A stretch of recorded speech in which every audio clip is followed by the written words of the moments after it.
Hello साथीहरु, आजको यस भिडियोमा तपाईहरुलाई स्वागत छ। आजको यस भिडियोमा हामी old is gold question number 4 solve गर्न चाहदैछु। क्वेशन नम्बर 4 मा के भनेछ कि in one of the printed document the unit of a universal gravitational constant is given as एउटा प्रिन्टेड डकुमेन्ट मा युनिट अफ ग्रेभिटेशनल कन्स्ट्यान्ट दिएको छ कि newton metre per KG square.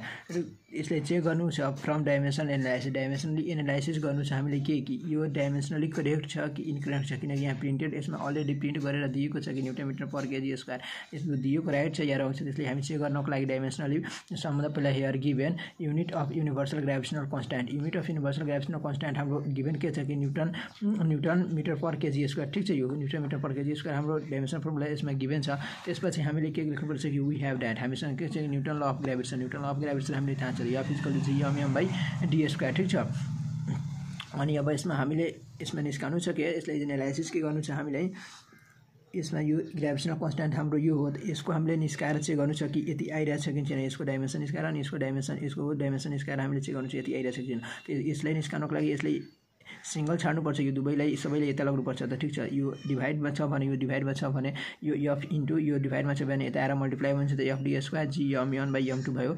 यति भइसक्यो। तपाईहरुले यो 9 10 मा पनि प्राइम छ, 8 9 10 सबै यो सबै प्राइम छ, तपाईहरु बुझिहाल्नु होला। त्यसपछि अनि f/d square equal to g/m1 m2 भयो हाम्रो यो। अनि त्यसपछि f/d स्क्वायर बाइ यो दुवै मल्टिप्लाईको फर्ममा छ भने फेरि यो तल आउँछ, अनि फेरि तल आएपछि f/d स्क्वायर बाइ m1/m2 हुन्छ, अनि यो सिंगल भयो। Therefore g equal to f/d square by m1 into m2 भइहाल्यो। ठीक छ, we can write the dimension formula। अब हामी यसमा के लेख्न सक्छौं डाइमेन्सन फर्मुला। अब हामी यसलाई लेख्न सक्छौं। ठीक छ, त g इक्वल टु डाइमेन्सन फर्मुलामा के हुन्छ फोर्स को ml to t-2 हुन्छ, ml t-2 यो, अनि यो f/d स्क्वायर छ जुन यो हाम्रो d डिस्टेन्स नै छ। डिस्टेन्स मतलब हाम्रो के हुन्छ लेन्थ, त लेन्थ छ भने एउटा लेन्थ यो, अनि d स्क्वायर छ भने l स्क्वायर भयो। ठीक छ, त यहाँबाट हाम्रो यो l स्क्वायर भयो, अनि l स्क्वायर भएपछि m1 इन्टु m2 यो दुवै मास छ भने यसको मास छ भने एउटा m एउटा दुईटा m भनेको m स्क्वायर हुन जान्छ हाम्रो, त m इन्टु m यो दुईटा m छ भने m इन्टु m मास स्क्वायर m1 को यो अनि m2 को यो। ठीक छ, m2 को यो भयो, अनि ml t-2 अनि यो l2। ठीक छ, त अनि एउटा यो 2 अनि यो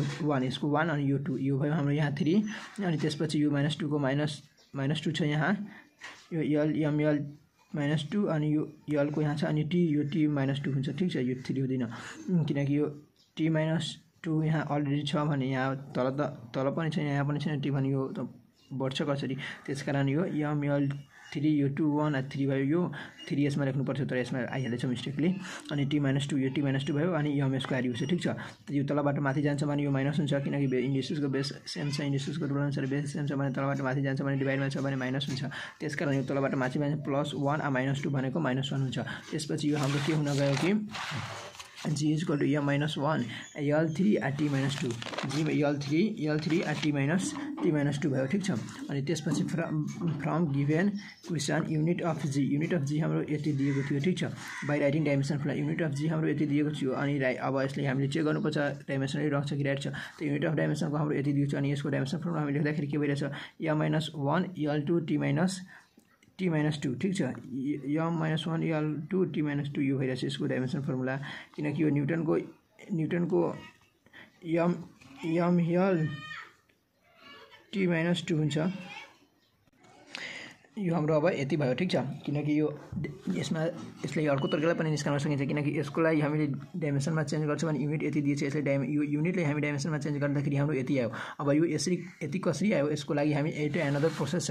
तपाईहरु भन्नुहुन्छ यहाँबाट यसरी आउनको लागि यो युनिटबाट हामी कसरी निस्काउन सक्छौँ, त्यसको लागि हेर्नुस् यहाँ के छ किलोमिटर पर सेकेन्ड स्क्वायर यति छ, न्युटनको हुन्छ किलोमिटर पर सेकेन्ड स्क्वायर, यो न्युटनको भयो किलोमिटर पर सेकेन्ड स्क्वायर मात्र यतिको। ठीक छ, न्युटनको यति भयो, अनि यसमा बाँच्यो के न्युटनको यति भयो, अनि metre per second square metre per KG, यो मिटर पर केजी छ, मिटर पर केजी यो यहाँदेखि यहाँसम्म एउटा मिटर पर केजी को यति भयो। ठीक छ, अनि त्यसपछि यो न्युटनको ml t-2 अनि m-2 यति भयो, अनि यति भइसकेपछि m-1 अनि l2 at t-2 भइरहेछ। यहाँ यहाँ -2 भयो कारण यता आएर यो +1 -2 भनेको -1 at t-2 यो t-2 अनि l2 छ। त्यसकारण यो डाइमेन्सन फर्मुला जुन हाम्रो यो युनिटबाट आएको डाइमेन्सन फर्मुला छ, युनिटबाट यति आयो, यस एनदर प्रोसेसबाट पनि हामी गऱ्यौँ एनदर प्रोसेसबाट तब पनि यति आइरहेछ, किनकि यो दुवै त हाम्रो सेम छ, यो र यो दुवै हाम्रो जुन दिएको छ यो सेम छ, m-1 l2 यो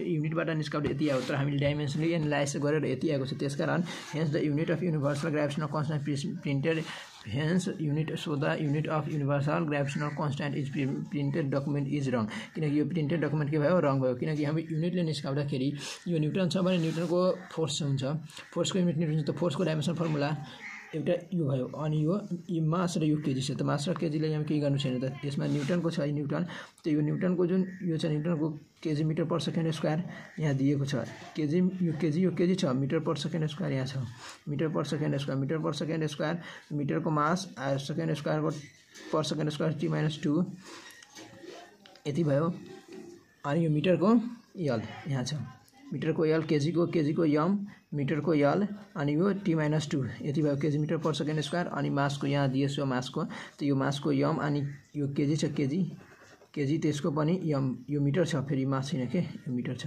मिस्टेक भयो यो मिटर छ मिटरको हाम्रो के हुन्छ लेन्थ हुन्छ अनि यो मासको -2 हुन्छ अनि यो यल र यो यल त यल2 भयो यो यल र यो यल2 भयो अनि यहाँ -2 छ अनि यो +1 छ त यो -1 हुन गयो त्यतिले गर्दा यो हाम्रो आएको युनिटबाट डाइमेन्सन फर्मुला यति आयो अनि एनालाइज गरेर यति आयो त्यसकारण यो हाम्रो प्रिन्टेड डकुमेन्ट एकदम रङ छ ठीक छ यदि तपाईहरु च्यानल नयाँ हुनुहुन्छ भने च्यानललाई सब्स्क्राइब गर्नु होला धन्यवाद।